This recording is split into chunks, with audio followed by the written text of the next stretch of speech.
How's it going, Dungeoneers? Luke here, and welcome to another Borderlands 3 video. And today I actually have something very interesting to talk to you about.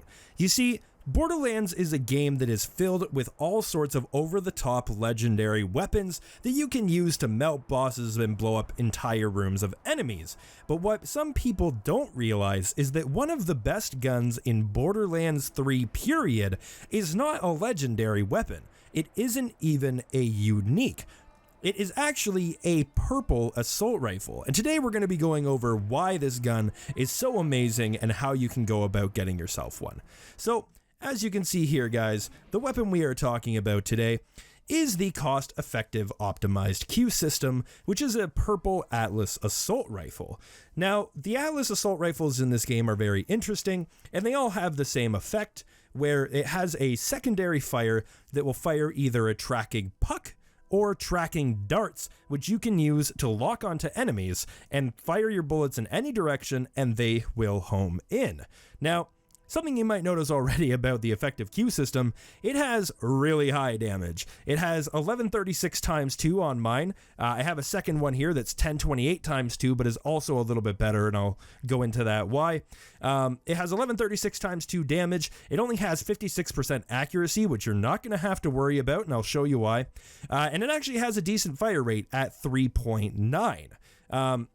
Now, this gun already, usually when you have a gun that has these sort of multi-shot modifiers, they either run through their ammo really quickly, they have a low fire rate, or they have low damage. And the only downside that this one in particular always has is that it has fairly low accuracy, which isn't going to be a big deal because it does have almost 100% accuracy when homing in.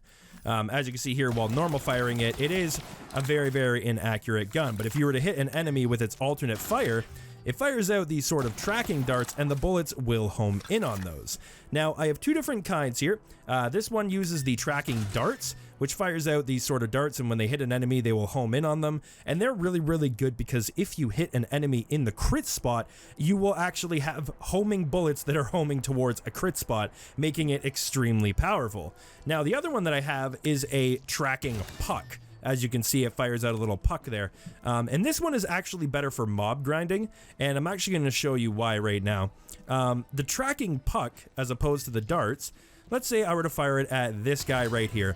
I can see it hits him, I can fire in any direction, and the bullets will follow him. But do you see how the puck came out there? The thing that makes the puck really good is once it hits an enemy, when that enemy dies, it will actually home in on the next closest enemy and hit them. Now, the range is fairly small on it, but it makes it extremely good for sort of chaining mobs together. It doesn't seem to hit these skulls, but oh my god, these skulls hurt. We are on TVHM here, I believe, so actually, I don't know that for sure. We're terrified here. I haven't done the mission yet to get terrified to be a good status effect instead of a negative one, but we're actually going to go down here because I wasn't firing, but I was just trying to show you how the puck kind of homes in. I'm just going to give up here. And we will go back to talking about the two different Q systems. Just hold on one sec for my respawn here. I was trying to show you guys, though, like I said, the puck, if you have a lot of enemies that are sort of close by, it makes it really, really strong because it will consistently home in. And it'll make it so that you don't have to keep, like, if when you're using the other one, for example, like if I'm using this one and I fire these tracking darts, right? Like, let's say this is an enemy here. Sorry about this, Mr. Monk. I'm gonna have to shoot you. I were to hit him in the head, right? I were to fire over here, the bullets home in, hit him in the head, and he dies. I would have to switch back, use the tracking darts again, hit the next enemy, and then start using those ones. I actually didn't know you could open the mailbox by shooting it. That's new. So that's the difference, right? So the tracking darts, you have to continuously reapply them. Whereas the tracking puck, it repeatedly homes in on nearby enemies. Now, there is a downside to the puck, however. First off is it selects an enemy. It doesn't choose where you hit that enemy. So if I'm using these tracking darts and I were to hit them, bam, in the head and fire away, it will always home in on their head. However, when you're using the tracking puck and you were to hit them, it'll just select the entire enemy. And this makes it, the puck version, a lot worse for bossing and a little bit better for mobbing. I personally still prefer using the darts because I don't have an issue just, you know, firing, new target, bam, fire, new target, bam, fire. I don't really have an issue doing that. However, if you were playing, you know, some sort of character where you're just jumping all over the place and it's pure chaos, or if you were playing on console where for perhaps twitch aiming, flipping side to side, selecting new targets really, really fast, the puck might be a better option for you. Now, the puck, however, is much worse for bosses, and I can actually show you why right now. What we'll do is I will head over to Grave Ward here. I am on fast travel, or on True Vault Hunter mode. I can't switch to Grave Ward. But something I've noticed is, for example, let's say that's a Grave Ward's stomach there, and I fire at it. It won't actually go and hit him in the crit spot. It'll float up and sort of hit him in the chest. And I'm assuming the reason for that is every enemy has like a spot where the tracking puck goes to, and it isn't actually the crit spot. So essentially when I'm using the puck version of this, I actually cannot hit Grave Ward in the crit spot. It just zooms in on his regular body. So I use the tracking darts one for bossing, and I use the puck one for killing regular enemies. However, the only reason I'm using the puck one right now is, as you can see, these do come anointed. And the one that I have for the puck one has a 300% increased weapon damage buff, which would be absolutely amazing if it was on the other one. Unfortunately, I don't have it on that one. Now, those are all the sort of positives and minuses to why this gun is so good, because it is actually amazing. I've been seeing all sorts of people on Reddit talking about how good this gun is, and once I picked one up for myself, I realized that it is actually definitely, as far as I can tell so far, the best purple gun in the game, and this really does blow a lot of legendaries out of the water, including its own version, its own legendary version, which is the Carrier, which is this guy right here. And the main reason I've had for that, I'll show you real quick why the Carrier is a bit of an issue. First off, its damage is way lower. I mean, it's 591 compared to basically 2200. But an issue that I have with this, if I can see an enemy really quick, is here's the issue with the Carrier. Hit him with the tracking dart, right? Watch the bullets. Look how slow they move. That is a little bit of an issue to me. Like, the bullets actually move so slow, and it's just not as good to have them that slow. Whereas if I were to hit this guy, boom, in the thing, blow him up. Boom, he's dead, right? Next one, I go over, hit him, boom, he's dead. Next guy, hit him, boom, he's dead. Like, you can't compare the Carrier to this. Now, if the Carrier, for example, had the same like projectile speed as this, it would definitely be better, because the Carrier has those like multiplying bullets that are really good, but it just can't compare in the damage compartment. Like, this is like even just the sheet damage. This is, you know, 2200 damage a shot.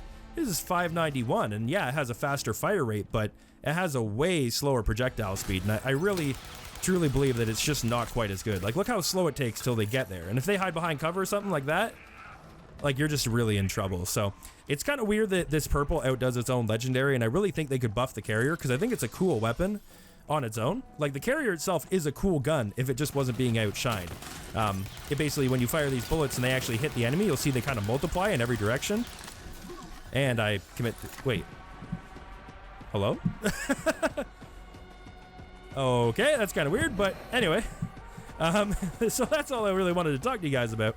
It's better than its legendary counterpart because of that insane projectile speed that you have on this bad boy, where it's almost instant, and the Carrier really isn't. So if they were to buff the Carrier and let it be anointed, and I had an anointed version, it might be better if they were to buff the projectile speed, but they haven't. So I just kind of wanted to let you guys in on this secret. The cost-effective advanced Q system is pretty much the best, one of the best purple weapons in the game, if not the best purple weapon, and is better than a lot of legendaries. Oh, and I was going to tell you where you can get it. Right, that might be important. This is literally the craziest part about this, guys. You farm this gun in Sanctuary. You actually get it in Sanctuary. It's not a quest or anything. You get it right from Earl's vending machine.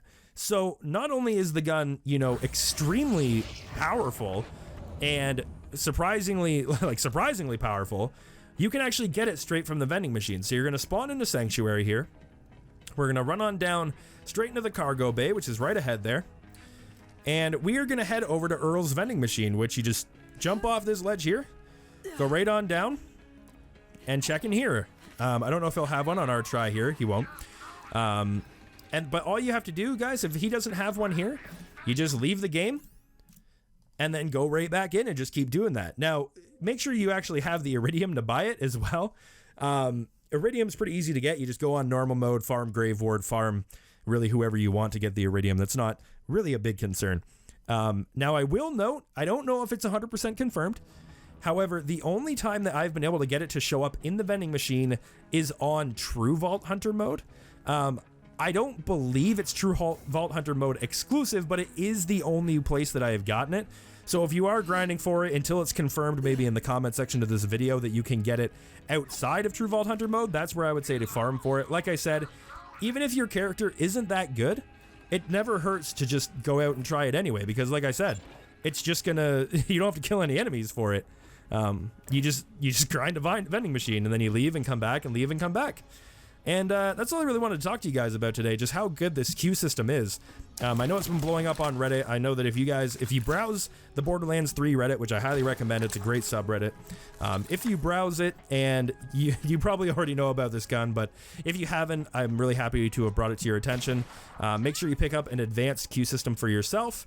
And like I said, see if you can get one. If you can get one that's like tracking darts and anointed 300%, that'd be absolutely amazing. And if you don't have one of these and you're struggling to get one, I do have a trade chat in my Discord, which is going to be down in the description below. Come on into the Discord, check out the Borderlands trade chat, or even just the general chat, find some people to grind with, and enjoy the Discord. I know it's going to be a great time in there, guys. If you're ever looking to hang out, come on in. And outside that, guys, that's all I really wanted to talk to you about. So get yourself an advanced queue system, cost-effective, optimized queue system today, and get mowing down those mobs. And I will see you all in the next video. Thank you so much for tuning in, and don't forget to subscribe. And if you haven't checked out the Twitch channel yet, that is also down in the description below. I'm going to be doing some Borderlands live streams. Come on by and say hello, but it is now my time to say goodbye. Have a great night, everyone.